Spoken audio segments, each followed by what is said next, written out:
ঝুলছে বাংলাদেশ। সেই পরিস্থিতিতে বাংলায় সক্রিয় স্লিপার সেল মডিউল তৈরি করার চেষ্টা আনসারুল্লাহ বাংলার।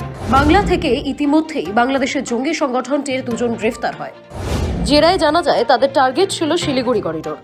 নেপাল, ভুটান ও বাংলাদেশ এই তিন দেশের সঙ্গে সীমান্ত ভাগ করে নিয়েছে শিলিগুড়ি করিডোর। ভারতের মূল ভূখণ্ডের সঙ্গে উত্তর পূর্বের 7টি রাজ্যকে বেঁধে রেখেছে এই সংকীর্ণ স্থলভাগ, যার তুলনা করা চলে মুরগির গলার সঙ্গে। সমরশাস্ত্রের সূত্র মেনে ভারতের মতো মহাশক্তিধর দেশকে দুর্বল করতে শিলিগুড়ি করিডোরকেই পাখির চোখ করেছে আনসারুল্লাহ বাংলা টিম। তবে জঙ্গি অনুপ্রবেশ রুখতে সতর্ক রাজ্য প্রশাসন। গোপন সূত্রে খবর পেয়ে গত 10ই ডিসেম্বর অপারেশন প্রঘাত শুরু করে অসম পুলিশের স্পেশাল টাস্ক ফোর্স। গত 17 এবং 18ই ডিসেম্বর দুদিনের অভিযানে অসম, কেরল এবং পশ্চিমবঙ্গ থেকে 8 জঙ্গিকে গ্রেফতার করা হয়। বাংলায় জঙ্গি মডিউল তৈরির চেষ্টার অভিযোগে মুর্শিদাবাদ থেকে দুজনকে ইতিমধ্যেই গ্রেফতার করা হয়েছে। তাদের কাছ থেকে উদ্ধার হওয়া সামগ্রী দেখে আর জিজ্ঞাসাবাদের পর পুলিশ নিশ্চিত যে তারা জঙ্গি সংগঠনের সঙ্গে যুক্ত। সেই সংগঠন আর অন্য কোথাকার নয়, বাংলাদেশের।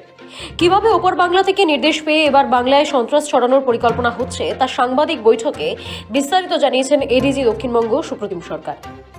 রাজ্য পুলিশের এসটিএফ এর কাছে একটা ইনপুট আসে যে বাংলাদেশের নিষিদ্ধ জঙ্গি সংগঠন এবিটি, যাকে আনসারুল্লাহ বাংলা টিম বলা হয়, সেই নিষিদ্ধ জঙ্গি সংগঠন, এটি একটি নিষিদ্ধ ইসলামিক জঙ্গি সংগঠন, তা কয়েকজন সদস্য এই রাজ্যে কোনো একটি জায়গায় স্লিপার সেল তৈরি করেছে এবং নাশকতামূলক কার্যকলাপে যাতে স্থানীয় যুবকদের অংশীদার করা যায় সেই ব্যাপারে চেষ্টা চালাচ্ছে।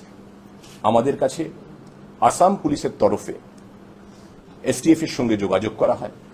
তারা একটি ইনপুট পান এবং তারা আমাদের জানান আসামে এসটিএফ একটি কেস করেছে এবং সেখানেও এই যে স্লিপার সেলের ব্যাপারে আমরা খোঁজ খবর চালাচ্ছিলাম, আমাদের এসটিএফ খোঁজ খবর চালাচ্ছিল, সেই খবর তাদের কাছেও আছে এবং তারা জানতে পেরেছেন যে পশ্চিমবঙ্গে মুর্শিদাবাদে স্লিপার সেলের, এবিটির স্লিপার সেলের দুজন সদস্য সক্রিয় আছেন। 18 তারিখ সকালবেলা রাজ্য পুলিশের এসটিএফ এবং আসাম পুলিশের যৌথ একটি টিম মুর্শিদাবাদের হরিহরপাড়ায় রেড করে দুজনকে গ্রেফতার করে। পশ্চিমবঙ্গ, আসাম এবং কেরালা, আসাম থেকে 5 জন অ্যারেস্টেড হয়েছেন, পশ্চিমবঙ্গের মুর্শিদাবাদের হরিহরপাড়া থেকে 2 জন অ্যারেস্টেড হয়েছেন এবং আরেকজন গ্রেফতার হয়েছেন কেরালা থেকে। এদের কাজ ছিল মূলত দুটি জায়গা থেকে স্থানীয় যুবকদের এই সংগঠনে টেনে আনার কাজটা করা, একটা মুর্শিদাবাদ, একটা হচ্ছে আলিপুরদুয়ার।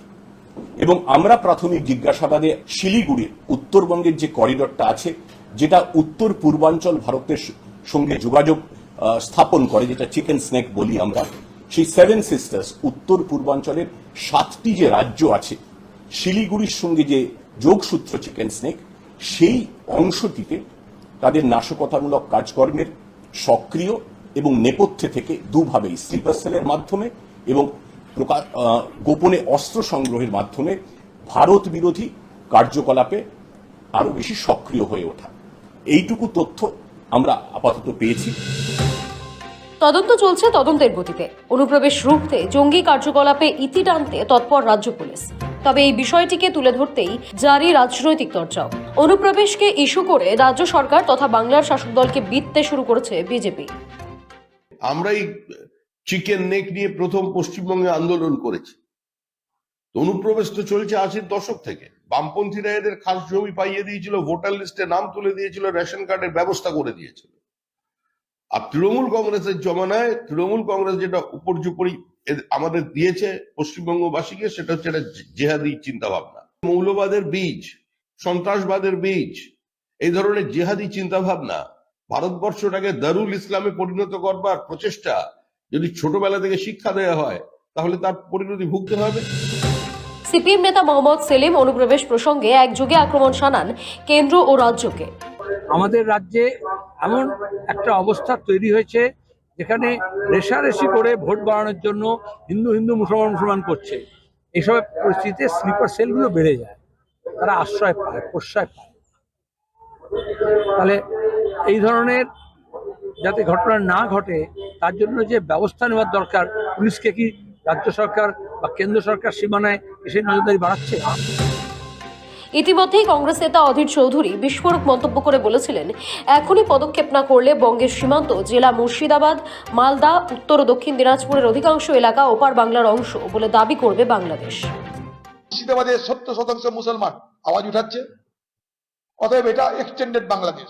কারণ যখন স্বাধীন হয়েছিল ভারত পাকিস্তান, দুদিন পর মুর্শিদাবাদ স্বাধীন হয়েছিল। মালদা, দিনাজপুর ডিমান্ড করবে বাংলাদেশ আগামী দিনে। এগুলো হচ্ছে এক্সটেন্ডেড বাংলাদেশ, অতিরিক্ত অংশ বাংলাদেশের। এই ডিমান্ড আসবেই আসবে, যেমন আজকে নর্থ ইস্টের ডিমান্ড করছে, ঠিক একইভাবে বাংলাদেশ এটা অন্য যুক্তিতে ডিমান্ড করবে। এবং আগামী দিনে এই সমস্ত জেলাতে বাংলাদেশের তরফ থেকে মৌলবাদীদের প্রভাব প্রতিপত্তি বাড়বে, মিলিয়ে নেবেন আমার কথা, অবশ্যই বাড়বে, বাড়তেই হবে। ভারত সরকার, পশ্চিমবঙ্গ সরকার অনেক হয়েছে, আর ঠুনকো রাজনীতি করেন না। ঠুনকো রাজনীতি করলে পশ্চিমবঙ্গ শেষ হয়ে যাবে, দেশ শেষ হয়ে যাবে। এসবের মাঝে এবার মুখ খুললেন রাজ্যের মন্ত্রী ফিরহাদ হাকিম। ফিরহাদের প্রশ্ন, কিভাবে বা কোন কায়দায় এরা সীমানা পেরিয়ে বাংলায় এসে দুষ্কৃতিমূলক কার্যকলাপ চালাচ্ছে, পুরো দায় চাপালেন কেন্দ্রের ঘাড়ে। এই যে টেররিস্ট ধরা পড়েছে যেটা আপনি বলছেন, এটার রেসপন্সিবিলিটি তুমি মাথা ডাউন করো গভর্নমেন্টের অমিত শাহ, ঢুকে দাঁড়িয়ে কারণ বর্ডার সিকিউরিটি ফোর্স বর্ডারকে রক্ষা করবে। ক্রস বর্ডার টেরোরিজম যদি হয় সেটার দায়িত্ব হচ্ছে সেন্ট্রাল গভর্নমেন্টের। কারণ বিএসএফ যদি অ্যালাউ না করে, বর্ডার যদি সিল করে দেয়, তাহলে কোনো টেররিস্ট বাংলাদেশ থেকে এখানে আসতে পারবে না।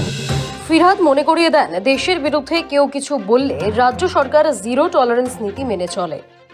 আমাদের পুলিশ, আসামে আসাম পুলিশ, এখানে আমাদের পুলিশ, অর্থাৎ মমতা বন্দ্যোপাধ্যায়ের নেতৃত্বে যে প্রশাসন তার পুলিশ, তারা টেররিস্টকে ধরেছে এবং আমাদের জিরো টলারেন্স।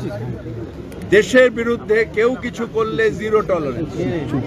তার কারণ আগে আমাদের দেশ এবং তার সুরক্ষা, সেই কাজটা মমতা বন্দ্যোপাধ্যায়ের প্রশাসন, বাংলার পুলিশ সেই কাজটা করবেন। এই প্রসঙ্গ উঠতে আগেই তৃণমূল নেতা কুণাল ঘোষও স্পষ্ট করে দিয়েছিলেন সীমান্ত পাহারা দেওয়া কেন্দ্রের দায়িত্ব। আরও স্পষ্ট করে বলেছিলেন, এই দায়বর্তায় কেন্দ্রীয় স্বরাষ্ট্র দফতরের। তবে কিভাবে অনুপ্রবেশ করছে, ঢুকছে কি করে, সেটা পশ্চিমবঙ্গেই ঢুকুক বা ত্রিপুরায় ঢুকুক, সেটা তো বিজেপির কেন্দ্রীয় সরকারের অমিত শাহ স্বরাষ্ট্র মন্ত্রকের বিএসএফ সীমান্ত পাহারা দিচ্ছে। সীমান্ত তো পশ্চিমবঙ্গ পুলিশ পাহারা দেয় না, তো ঢুকছে কি করে? একই প্রসঙ্গ উঠে আসলো মন্ত্রী ফিরহাদ হাকিমের কথাতেও। অধীর রঞ্জন চৌধুরীর কথার পাল্টা দিতেও ছাড়েননি ফিরহাদ। বলেন, ভারতের প্রত্যেক ইঞ্চির দিকে সে চীন তাকাক, পাকিস্তান তাকাক বা এখনকার বাংলাদেশি কেউ কেউ তাকাক, একেবারেই চোখ উপরে ফেলে দেওয়া হবে। প্রোটেকশন সেন্ট্রাল গভর্নমেন্টের দায়িত্ব, আমাদের স্বরাষ্ট্র মন্ত্রকের দায়িত্ব। সেই দায়িত্বটা পালন করুন, যাতে কেউ পাস ওভার না করে যায়। শুধু রাজনীতি করার জন্য আমি ওখানে বর্ডার খুলে দিলাম আর এখানে ঢুকিয়ে দিয়ে গভর্নমেন্ট কিছু করছে না, এটা বলা ভুল। নিজে আপনি আচারি ধর্ম পরের শিখাও। আগে নিজের বিএসএফকে ঠিক করে, যাতে বর্ডার ক্রস করে শুধু টেররিস্ট কেন, কেউ যেন ইলিগাল মাইগ্রেশন আমার বাংলায় না হয়। অধীর চৌধুরীকে উনি হারিয়েছেন বিরাট ভোটে, তাই তার দোকান কাটা যা ইচ্ছে বলছে। কোনোটাই বাংলাদেশে যাবে না। ভারতবর্ষের অত্যন্ত শক্তিশালী, ভারতবর্ষ আমাদের সম্মান।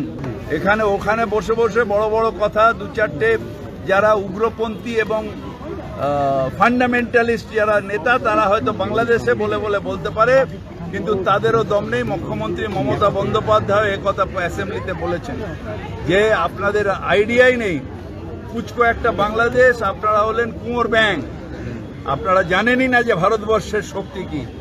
তো অধীর চৌধুরী ওপারের কথা যতই বলুক, এপারে আমরা শক্তিশালী, আমাদের সেনাবাহিনী শক্তিশালী, আমাদের স্টেটের পুলিশ শক্তিশালী। এপারে কোনো রকমভাবে হবে না। আমরা ভারতীয় এবং ভারতের প্রত্যেকটা ইঞ্চি, সে চায়না তাকাক আর পাকিস্তান তাকাক আর বাংলাদেশের এখন যারা এসছে তাকাক, তাদের চোখ উপড়ে ফেলে দেওয়া হবে। জঙ্গি অনুপ্রবেশ ইস্যুতে বারবার রাজ্য প্রশাসনের উপর দায় ঠেলার চেষ্টা করছে কেন্দ্র সরকার। তবে পাল্টা রাজ্যের দাবি, সীমান্তের নিরাপত্তায় থাকা বিএসএফ থেকে এসএসবি সবই শাহী মন্ত্রকের নিয়ন্ত্রণাধীন। তাহলে কি করে দায় এড়াতে পারে কেন্দ্র, উঠছে প্রশ্ন। ব্যুরো রিপোর্ট, সময়, কলকাতা।